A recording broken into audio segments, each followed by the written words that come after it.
1879 یعنی 1879 میں ایک 16 سالہ لڑکا اپنا خواب پورا کرنے کے لیے اپنے خاندانی فارم میں کام کرنا چھوڑ دیتا ہے۔ مائی کیوریس فرینڈز، ان گاڑیوں کو غور سے دیکھیں۔ یہ وہ گاڑیاں ہیں جنہیں امیر لوگ صرف ریسنگ کے لیے استعمال کیا کرتے تھے۔ یہ وہ وقت تھا جب آمد و رفت کا ذریعہ صرف ریل گاڑیاں اور گھوڑا گاڑیاں تھیں۔ یہ چھوٹا سا لڑکا جسے آپ دیکھ رہے ہیں، اس نے بعد میں ایک کار کمپنی کھولی جس نے آٹو موبائل انڈسٹری کا رخ بھی بدل دیا، اور یہ لڑکا امریکہ کی تاریخ کا امیر ترین آدمی بن گیا۔ یہ وہ کہانی ہے دوستو جس میں میں ڈو یو نو کے تمام دیکھنے اور سننے والوں کو بتاؤں گا کہ ہنری کا باپ اسے کیا بنتے ہوئے دیکھنا چاہتا تھا۔ اسٹریٹ کار مینوفیکچرنگ کمپنی والوں نے اسے 6 دن میں ہی نوکری سے کیوں نکال دیا تھا؟ شادی پر ملنے والا اتنا بڑا تحفہ اس کے لیے بیکار کیوں تھا؟ مشینوں سے جنون کی حد تک محبت کرنے والا مشینوں کو چھوڑ کر الیکٹرک کمپنی میں کیوں گیا؟ جو لڑکا کئی کوششوں کے باوجود 8ویں کلاس یعنی 8th اسٹینڈرڈ میں پاس نہیں ہو رہا تھا، وہ ایک کار کمپنی کا مالک کیسے بنا؟ اور پھر وہ امریکہ کی تاریخ کا امیر ترین آدمی کیسے بنا؟ اس نے اپنی پہلی گاڑی کتنے میں فروخت کی؟ اور اس میں ٹیسٹ ڈرائیو لینے والا یہ شخص جو اس کا پہلا انویسٹر بھی تھا، اس کے اصل ارادے کیا تھے؟ دوستو، ڈو یو نو کی ویڈیوز میں ایک مرتبہ پھر سے خوش آمدید۔ ہنری فورڈ 30 جولائی 1863 کو اپنے والد کے فارم میں پیدا ہوا تھا۔ اس جگہ کو آج کل ڈیئربورن میشیگن کہتے ہیں۔ اس کے والد کا نام ولیم فورڈ تھا۔ ان کا اپنا ایک فارم تھا جس میں وہ سبزیاں وغیرہ اگاتے تھے۔ انہوں نے کچھ جانور بھی رکھے ہوئے تھے۔ ان کے خاندان کے سارے لوگ اکٹھے رہتے تھے اور اسی فارم میں وہ کام کرتے تھے۔ ہنری اپنے بھائیوں میں سب سے بڑا تھا، اس لیے سب اس سے امید لگائے بیٹھے تھے کہ یہ اپنے خاندانی کاروبار کو سنبھالے گا، لیکن یہ اپنے باپ کی طرح نہیں تھا۔ اسے فارمنگ کا بالکل بھی شوق نہیں تھا، اور دوستو اس وقت کاشتکاری آج کی نسبت بہت مشکل تھی اور یہ انتہائی محنت اور مشقت والا کام تھا۔ لیکن ایسا بھی نہیں ہے کہ ہنری نے کبھی اس کام کو کیا ہی نہیں ہے۔ اس نے اپنے والد کے ساتھ فارم میں کام کرنے کی بہت کوشش کی، لیکن اسے اس کام سے نفرت تھی۔ شاید قدرت بھی اس سے کچھ اور ہی چاہتی تھی۔ دوستو، بہت بعد میں ایک انٹرویو کے دوران ہنری نے خود بتایا کہ وہ کھیت میں صرف اس لیے کام کرتا تھا کیونکہ اس کی ماں بھی وہاں کام کرتی تھی، اور یہ وہاں صرف اپنی ماں کا ہاتھ بٹاتا تھا۔ جہاں اس کی عمر کے دوسرے بچے اسکول جاتے تھے، وہیں اسے اسکول کے نام سے بھی نفرت تھی۔ پڑھائی لکھائی میں اس کا دماغ بالکل بھی کام نہیں کرتا تھا، اور یہ کبھی 8ویں جماعت یعنی 8th اسٹینڈرڈ سے آگے ہی نہیں بڑھ سکا۔ یہ اپنے گھر میں کسی کی بات نہیں سنتا تھا، اور اس کی سادہ سی وجہ یہ تھی کہ اس کے گھر والے اسے جو کام کرنے پر مجبور کر رہے تھے، اسے ان کاموں کا شوق ہی نہیں تھا۔ لیکن پھر بھی اس نے انہی چیزوں کو سیکھنے کی کوشش کی جس میں اسے دلچسپی تھی۔ دوستو، اسے مکینکس میں بہت دلچسپی تھی، اور اس کام کا اسے اتنا شوق تھا کہ یہ مشینری کے ہر ٹکڑے کو کھول کر الٹ پلٹ کر دیکھتا تھا اور اسے سمجھنے کی کوشش کرتا تھا کہ یہ کیسے کام کرتا ہے۔ جب یہ 12 سال کا ہوا تو اس کے باپ نے اسے ایک گھڑی تحفے میں دی۔ اس نے گھڑی کو صرف ایک ہی دن پہنا، اور اس کے اگلے دن اس نے اسے ٹکڑے ٹکڑے کر دیا، اور پھر جب یہ اسے جوڑنے کی کوشش کر رہا تھا تو 2 سے 3 مرتبہ یہ غلط ہوا، لیکن اس کے بعد پھر اس نے اسے بالکل درست طریقے سے جوڑ دیا۔ اس کے بعد اس نے اپنے دوستوں اور رشتہ داروں کی گھڑیوں کے ساتھ بھی بالکل ایسا ہی کیا۔ بہت جلدی سب کو معلوم ہو گیا کہ ہنری گھڑیاں مرمت کر سکتا ہے۔ بس پھر کیا تھا، اڑوس پڑوس کے بہت سے لوگ اس کے پاس اپنی گھڑیاں لے کر آتے اور یہ انہیں مرمت کر دیتا۔ دوستو، اس کے بعد جب ہنری تقریباً 13 سال کا تھا، اس کے اسکول والوں نے ان سب طلباء کو ڈیٹرائٹ کی ایک کمپنی کا وزٹ کروایا۔ یہاں اس نے زندگی میں پہلی بار بھاپ کا انجن دیکھا تھا۔ یہی وہ خاص لمحہ تھا جب اس کا شوق جنون میں بدل گیا، اور اگلے چند ایک سالوں میں یہ اس کا بہترین مشغلہ بن گیا۔ جب یہ 15 سال کا ہوا تو تب تک اس نے خود ہی اپنا پہلا بھاپ کا انجن تیار کر دیا تھا، اس سے پہلے کہ یہ اپنی اس کامیابی پر جشن مناتا اور سب کو بتاتا کہ اچانک سب کچھ بدل گیا۔ اس کی ماں ایک بیماری کے دوران مر گئی۔ ہنری اپنی ماں کے بہت قریب تھا، اور وہ فارم میں موجود کسی بھی اور کے مقابلے سب سے زیادہ اس کا خیال رکھتی تھی۔ والدہ کی وفات کے بعد اب تو ہنری کی فارمنگ سے بالکل ہی نفرت ہو گئی۔ اس نے فارم میں کام کرنے سے صاف صاف انکار کر دیا۔ اس انکار پر اسے خاندان کے ہر فرد کی طرف سے شدید تنقید کا سامنا کرنا پڑا، لیکن یہ پھر بھی اپنے فارم میں واپس بالکل بھی نہیں جانا چاہتا تھا۔ 16 سال کی عمر میں اس نے اپنے باپ کی خواہش کے خلاف جا کر اپنا سارا سامان سمیٹا اور ایک نئی زندگی کی تلاش میں گاؤں ہی چھوڑ دیا۔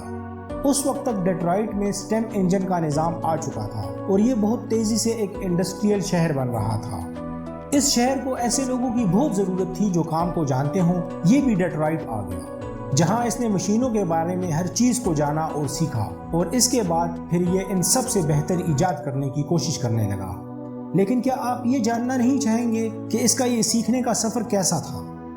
مائی کیوریس فرینڈز، اس نے سب سے پہلے اسٹریٹ کار مینوفیکچرنگ کمپنی میں ملازمت شروع کر لی، جسے مشیگن کار کمپنی ورکس کہا جاتا تھا۔ دوستو، اس کی بدقسمتی دیکھیں، اسے ابھی اس کمپنی میں صرف 6 دن ہی ہوئے تھے کہ انہوں نے اسے کمپنی سے نکال دیا۔ کچھ دن تک بے روزگار رہنے کے بعد اسے James flower and brothers machine shop میں ایک اپرینٹس کی نوکری مل گئی۔ یہ کمپنی اسے مہینے کا صرف $10 ہی ادا کر رہی تھی، لیکن ان پیسوں سے تو یہ اپنا کرایہ تک پورا ادا نہیں کر پاتا تھا۔ اس لیے ہنری نے اپنے بچپن کے جنون کا بھرپور استعمال کرنا شروع کر دیا۔ دوستو، اس مشکل وقت میں اس نے گھڑیوں کی مرمت شروع کر دی۔ اس نے رات کے وقت ایک جویلر کے پاس نوکری تلاش کی۔ ہر رات کو 6 گھنٹے یہ اس کی دکان پر کام کرتا تھا اور گھڑیوں کی مرمت کرتا رہتا تھا، اور وہ اسے ایک ہفتے کے $3 دیا کرتے تھے۔ دن اور رات کے دونوں کاموں کو کرنے کے بعد جب بھی اسے تھوڑا سا بھی ٹائم ملتا تو یہ اس دوران مطالعہ کرتا تھا اور مشینوں کے ساتھ تجربات کرتا رہتا تھا۔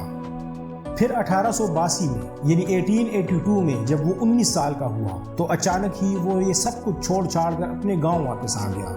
لیکن اسے اب بھی کھیتی باڑی سے نفرت تھی۔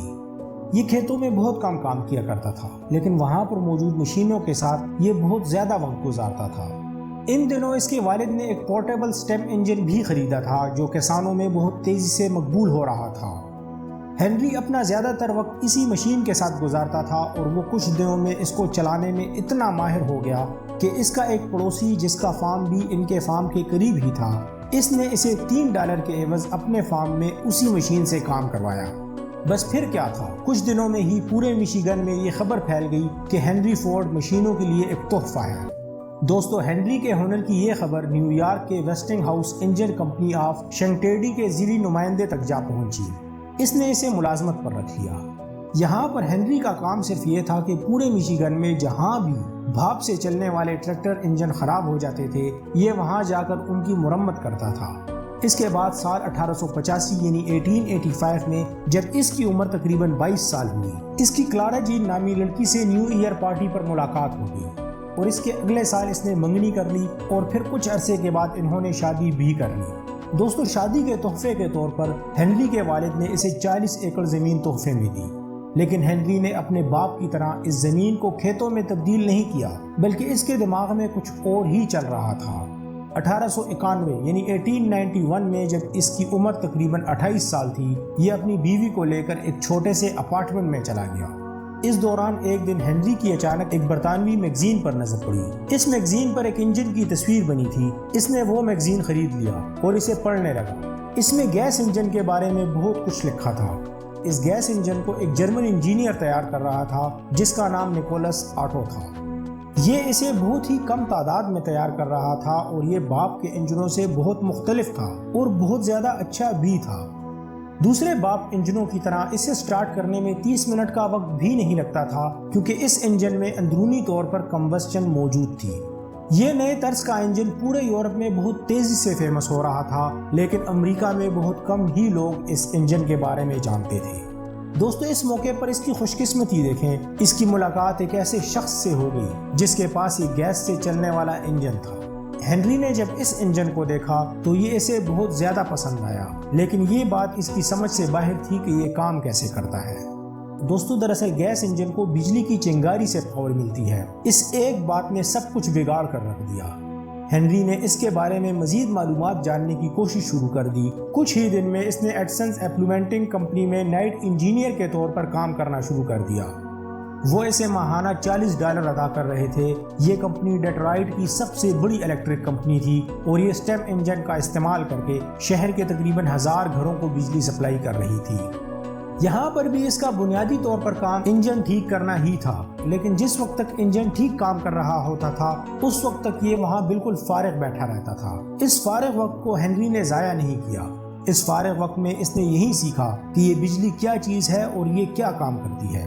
1893 یعنی 1893 میں ہنری کے گھر ایک پیارے سے بچے کی پیدائش ہوئی جس کا نام انہوں نے ایڈسلز برینڈ فورڈ رکھا۔ اس بچے کی پیدائش کے صرف 3 ماہ کے بعد ہی اسے چیف انجینئر کے عہدے پر ترقی دے دی گئی۔ یہی وہ سال تھا جس میں ہنری نے پہلی مرتبہ اپنا گیس انجن خود تیار کیا تھا، جو کہ بغیر گھوڑے کے گاڑی بنانے کے خواب کا اس کا پہلا قدم تھا۔ اور پھر 4 جون 1896 یعنی 1896 کو بالکل 1:34 پر اس نے گیس انجن پر چلنے والی اپنی پہلی ایکسپیریمنٹل کار تیار کی۔ اس نے اسے کوادری سائیکل کا نام دیا۔ یہ کوادری سائیکل دراصل ایک کروڈ کنٹراپشن تھی جو 2 سائیکلوں پر مشتمل ہوتی تھی جنہیں ایک ساتھ رکھا گیا تھا۔ یہ پیٹرول انجن سے چلتا تھا اور اس کا یہ تجربہ کامیاب رہا، لیکن ابھی بھی اس میں بہت سے مسائل تھے۔ اس تجرباتی کار کے 2 گیئر تھے اور اس کے علاوہ ان میں نہ تو کوئی ریورس گیئر تھا اور نہ ہی آگے جانے کے لیے اس میں کوئی گیئر تھا۔ اور اس میں دوسرا سب سے بڑا مسئلہ یہ تھا کہ اس میں کوئی کولنگ سسٹم نہیں تھا اور اس وجہ سے یہ گاڑی بہت جلدی گرم ہو جاتی تھی۔ کار کو کچھ دن چلا کر دیکھنے کے بعد اس نے اس گاڑی میں کچھ ایڈجسٹمنٹ کی، لیکن اب بھی اس نے اس میں کولنگ سسٹم شامل نہیں کیا تھا۔ لیکن پھر اس نے یہ گاڑی $200 میں فروخت کر دی اور اس رقم کو اس نے اس سے بھی بڑے پروجیکٹ میں استعمال کرنا شروع کر دیا۔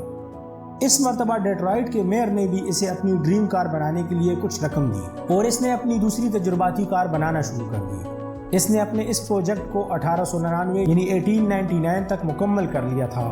یہ نئی کار پچھلی کار سے بڑی بھی تھی، مضبوط بھی تھی اور بھاری بھی تھی۔ ایک صبح ایسا ہوا کہ ہنری اپنی نئی گاڑی میں ٹیسٹ ڈرائیو کے لیے ولیم مرفی کے نام کے ایک شخص کو لے گیا۔ یہ ایک انتہائی مالدار شخص تھا اور لکڑی کا کاروبار کیا کرتا تھا۔ دوستو، ولیم اس گاڑی سے اتنا متاثر ہوا کہ اس نے ٹیسٹ ڈرائیو ختم ہونے سے پہلے ہی اس کاروباری منصوبے کا حصہ بننے کا فیصلہ کر لیا تھا۔ اس کے بعد انہوں نے ہاتھ ملایا اور اگست 1899 یعنی 1899 کو ڈیٹرائٹ آٹو موبائل کمپنی کا جنم ہو جاتا ہے۔ دوستو، بدقسمتی سے یہ کمپنی 1 سال میں ہی ناکام ہو گئی۔ ناکامی کی بہت سی وجوہات تھی۔ مثلاً ہنری نے اس کار کو بہتر بنانے کے لیے جو کچھ بھی کیا تھا وہ سب اسٹیک ہولڈرز کے خیالات کے مطابق ٹھیک نہیں تھا۔